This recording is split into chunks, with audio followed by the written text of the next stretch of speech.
Hello traders, this is Sharma here and ఈరోజు నేను మీకు ఈ డాష్బోర్డ్ గురించి కొద్దిగా వివరిస్తాను చిన్న వీడియోలో. సో ఈ డాష్బోర్డ్లో అన్ని సమస్త ఉంటాయి. అంటే ఇప్పుడు ఫిబొనాచి లెవెల్స్ ఆఫ్ నిఫ్టీ, ఇక్కడ అప్పర్ లెవెల్స్ ఎక్కడ, బేరిష్ రివర్సల్ ఎక్కడ, బులిష్ రివర్సల్ ఎక్కడ అని ఉంటుంది.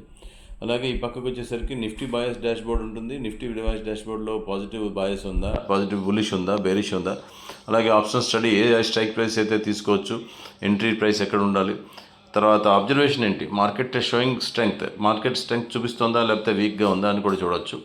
అలాగే ఇక్కడ పక్కకు వచ్చేసరికి బ్యాంక్ నిఫ్టీ బాయస్ డాష్బోర్డ్ కూడా ఉంటుంది. బ్యాంక్ నిఫ్టీ స్ట్రాంగ్ బేరిష్ ఉన్నది, మళ్ళీ సడన్గా బేరిష్ అయిపోయింది.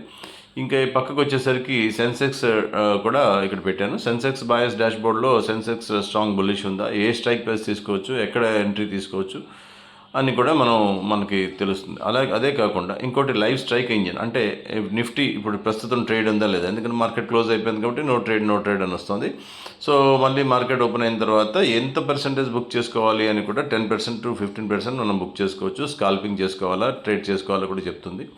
అదే కాకుండా ఇక్కడ సెంట్రల్ మీరు చూసినట్టయితే రెజిమ్ బుల్లిష్ ఉందా, బేరిష్ ఉందా చెప్తుంది. బయాస్ ఎలా ఉంది, ట్రాన్సిషనల్ స్ట్రక్చర్, అంటే మార్కెట్ అప్ అండ్ డౌన్ అవుతుంది, అంటే ఒకసారి బుల్లిష్ ఒకసారి బేరిష్ అవుతుందని అర్థం. సో అలాగే స్మార్ట్ మనీ బిల్డింగ్ షార్ట్స్, అంటే పుట్లో షార్ట్స్ని వాళ్ళు ఎక్కువ దాని మీద ఫోకస్ చేస్తున్నారు, అంటే మనకి కాల్ ఆప్షన్ పెరుగుతుందని అర్థం. అలాగే స్ట్రక్చర్ చూసేసరికి హై స్ట్రక్చర్ ఉంది, అంటే మార్కెట్ వాలటిలిటీ కూడా బాగా న్యూట్రల్గా ఉంది. ఎగ్జిక్యూషన్ ఇప్పుడైతే నో ట్రేడ్.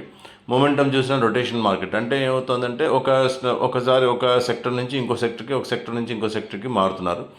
అలాగే ఇంకా మాస్టర్ ఇన్స్టిట్యూషనల్ ఇంజన్ మీదకి వచ్చేసరికి ఇక్కడ నిఫ్టీ బుల్లిష్ ఉందా, బేరిష్ ఉందా, లేకపోతే బ్యాంక్ నిఫ్టీ బుల్లిష్ ఉందా, బేరిష్ ఉందా, కన్ఫర్మేషన్ ఏంటి అన్నీ కూడా మీకు ఇక్కడ చూపిస్తుంది. అలాగే కిందకి వచ్చేసరికి వాళ్ళు స్టాక్స్లో చేసుకున్న వాళ్ళకైతే ఏ సెక్టర్ ఇప్పుడు రిలేటివ్గా స్ట్రెంగ్త్ ఎక్కువ ఉంది, ఏ స్ట్రక్చర్లో ఏ సెక్టర్లో చేస్తున్న ట్రేడింగ్ అని అంటే ఇక్కడ మెటల్స్ అండ్ మైనింగ్ అని ఉంటుంది.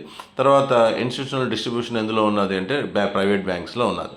సో ఈ విధంగా కిందకి ఇంకా చూసేసరికి Nifty bullish, bank Nifty bearish, market boys ఏముంది, స్మార్ట్ మనీ ఫ్లో ఉందా లేదా, స్మార్ట్ మనీ అంటే మనకి ఇన్స్టిట్యూషనల్ ట్రేడర్స్ ఉన్నారా లేదా, వాలటిలిటీ ఎక్కువ ఉందా లేదా, ఇవన్నీ కూడా ఇక్కడ చెప్తారు. ఇదే కాకుండా ఈ పక్కన మీరు చూసినట్టయితే మార్కెట్ ఫోర్కాస్ట్ ఇంజన్ అని కూడా పెట్టాను. Trend, rotational day, reversal, no major reversal signals ఏం లేవు.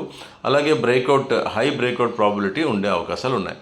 అలాగే ఇక్కడ చూసేసరికి మార్కెట్ ఇంటర్నల్స్ ఇంజిన్ అనమాట. ఇంటర్నల్స్ ఇంజిన్ అంటే ఈ మార్కెట్ ఓవరాల్గా బ్రెడ్త్ ఎంత ఉంది, అంటే ఎంతమంది పార్టిసిపేషన్ చేస్తున్నారు, ఎన్ని కోట్లు పార్టిసిపేషన్ చేస్తున్నారు, ఏ స్టాక్ మూవ్మెంట్ ఉంది, ఎన్ని stocks 10 stocks, momentum stocks 10, volume surge అంటే వాల్యూమ్ బాగా పెరిగిన స్టాక్స్ 110 ఉన్నాయి, బ్రేక్అవుట్ స్టాక్స్ ఒక 5 ఉన్నాయి, ఇలాగా ఉంటాయి.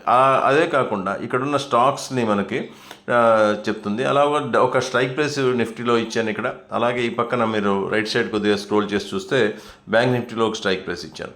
ఇక్కడ చూసేసరికి మీకు సెక్టర్స్ సంబంధించి స్టాక్స్ కూడా నేను ఇవ్వడం జరిగింది. మెటల్స్, మైనింగ్ అన్నారు కదా ఇక్కడ, ఎందుకంటే మెటల్స్ అని చూపించింది కదా, మెటల్స్ అండ్ మైనింగ్ ఇక్కడికి వచ్చేసరికి ఏ స్టాక్స్ మనం చేసుకోవచ్చు, సెయిల్, వీడిఎల్, నేను చూసేసరికి మంచి స్టాక్స్ ఇందులో వచ్చాయి.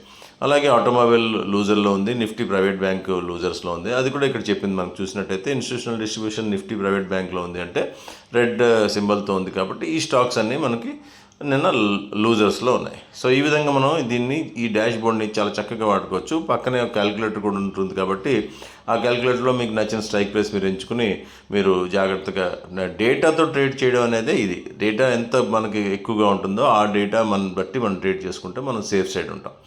సో ఇదండి ఇలాంటి విషయం. ఇది డాష్ బోర్డ్స్ అన్నీ కూడా ఒక చోటే ఉంటాయి. ఇలాంటి డాష్ బోర్డ్స్ ఎవరికైనా కావాల్సినట్టయితే నన్ను సంప్రదించవచ్చు. నా నెంబర్ వచ్చేసి 9492340656. థ్యాంక్స్ అండి.